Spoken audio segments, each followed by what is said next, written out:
Assalamualaikum warahmatullahi wabarakatuh. Perkenalkan, nama saya Asfian Nurul Hidayah dengan NIM 20103011071. Dari kelas 36 Prodi Fisioterapi. Di sini saya akan mengerjakan video tugas akhir kardiopulmonal, dan di sini saya mengambil topik kelima atau SL5 fisioterapi pada bronkitis kronis, emfisema, dan PPOK. Baik, saya akan menjelaskan tentang intervensi yang diberikan. Yang pertama ada infrared. Nah, sebelum melakukan infrared ini, kita harus melakukan tes sensibilitas tajam tumpul dulu pada area otot pectoralis mayor dan trapezius upper. Terus kita posisikan si pasien itu senyaman mungkin. Terus pada area yang mau diterapi itu harus bebas dari pakaian. Terus kita siapkan alat IR dengan mengarahkan sinar infrared itu tepat tegak lurus pada otot pectoralis mayor dan trapezius upper dengan jarak sekitar 45 cm dengan waktu penyinaran itu 10 menit per tiap bagian. Terus terapis juga harus memberikan informasi efek rasa hangat yang muncul pada sinar infrared pada pasien. Terus apabila pasien itu merasakan panas yang berlebihan saat terapi, pasien harus memberitahukan terapis. Terus terapis harus menghentikan IR tersebut. Lalu yang kedua itu ada chest fisioterapi. Nah, pada fisioterapi dada itu ada beberapa teknik. Yang pertama ada postural drainase, tapotemen, batuk efektif, breathing exercise. Terus kita bahas dulu yang pertama ada postural drainase. Nah, postural drainase ini tuh intinya adalah memposisikan tubuh pasien dengan memanfaatkan gaya gravitasi untuk membantu mengalirkan sekresi mukus atau sputum dari segmen paru-paru pasien. Nah, pada setiap posisi, bronkus segmental pada area yang akan dialirkan harus tegak lurus dengan lantai. Jadi intinya memposisikan pasien sesuai gravitasi untuk mengalirkan mukus. Oke, di sini saya akan mencontohkan postural drainase. Jadi semisal kalau pasien saya itu ada skutum di lobus posterior upper, maka pasien itu bisa diposisikan duduk memeluk bantal terus agak membungkuk. Jadi seperti ini. Nah, jadi agak membungkuk. Lalu selanjutnya postural drainase ini kan tujuannya buat mengalirkan skutum. Nah, selama mengalirkan ini kan tegak lurus dengan lantai. Jadi kita itu memanfaatkan gaya gravitasi buat ngalirin si skutum itu. Terus selanjutnya ada tapotemen. Nah, tapotemen ini adalah penggertakan atau pengetokan dinding dada dengan tangan. Untuk melakukan tapotemen ini, tangan dibentuk seperti mangkuk, terus memfleksikan jari dan meletakkan ibu jari itu bersentuhan dengan jari telunjuk. Terus perkusi dinding dada ini secara mekanis akan melepaskan sekret. Terus indikasi untuk perkusi ini dilakukan pada pasien yang mendapatkan postural drainase. Lalu selama melakukan postural drainase ini, kita juga bisa melakukan tapotemen. Jadi tapotemen itu kita menepuk-nepuk permukaan dada atau punggung pasien. Karena di sini posisinya yang ada skutum itu ada di lobus posterior upper, maka kita tepuk pada bagian punggungnya. Posisi tangan ditelungkup, terus kita menepuknya itu bergantian secara cepat.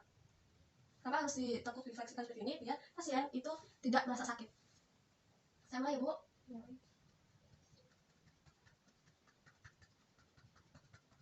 Nah, kita bisa lakukan ini selama 3 menit. Kalau misal setelah 3 menit masih terasa skutumnya belum rontok, maka kita bisa lakukan lagi 3 menit lagi sampai si skutum itu rontok. Jadi tujuan tapotemen ini adalah biar bisa merontokkan si skutum.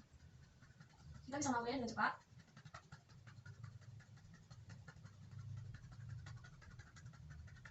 Kita bisa lakukan di area yang terdapat skutum saja atau bisa di area yang lebih luas lagi.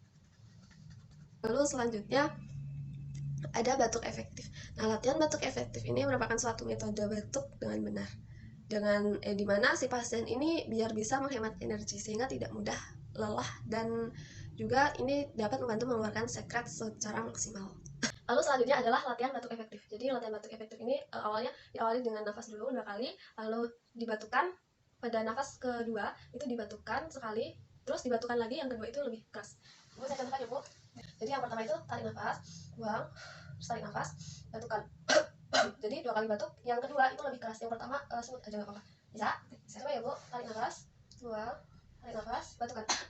Nah, terus selanjutnya ada breathing exercise. Latihan nafas yang terdiri atas pernafasan diafragma dan pursed lip breathing. Nah, tujuan latihan pernafasan ini untuk mengatur frekuensi dan pola nafas. Terus memperbaiki fungsi diafragma, memperbaiki mobilitas sangkar torak, dan mengatur kecepatan pernafasan sehingga bernafas itu lebih efektif.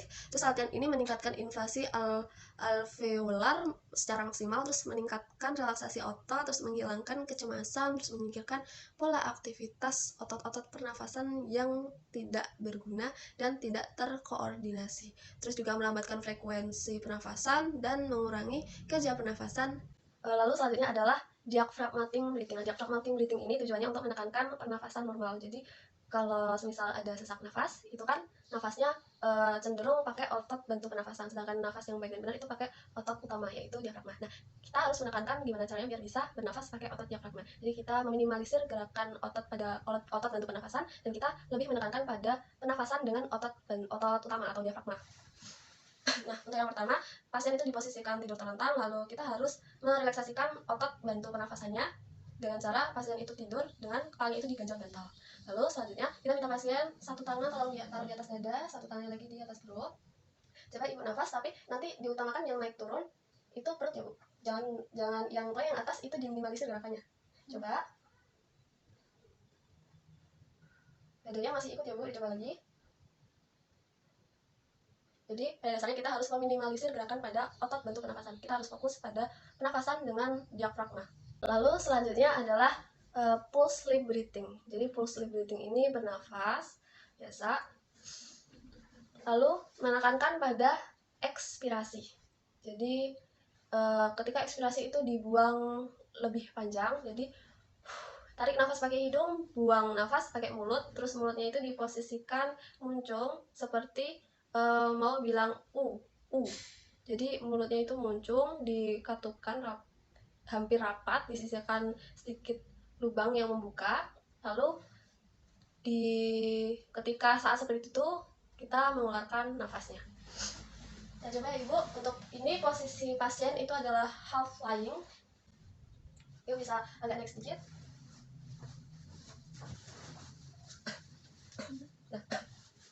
Nah, untuk ini posisi pasien adalah half lying. Jadi ibu nanti coba nafas ya bu, tarik nafas pakai hidung, buang pakai mulut, tapi ketika dibuang itu mulutnya dimuncungkan seperti ibu ketika bilang lebih bulat lagi. Nah, coba tarik nafas, buang, lebih kecil lagi, dibuang ketika buang nafasnya maksimal ya. Coba lagi, tarik nafas, buang, lebih kecil lagi. Ya, sudah. Baik, sekian video dari saya. Apabila ada salah kata saya mohon maaf. Wassalamualaikum warahmatullahi wabarakatuh.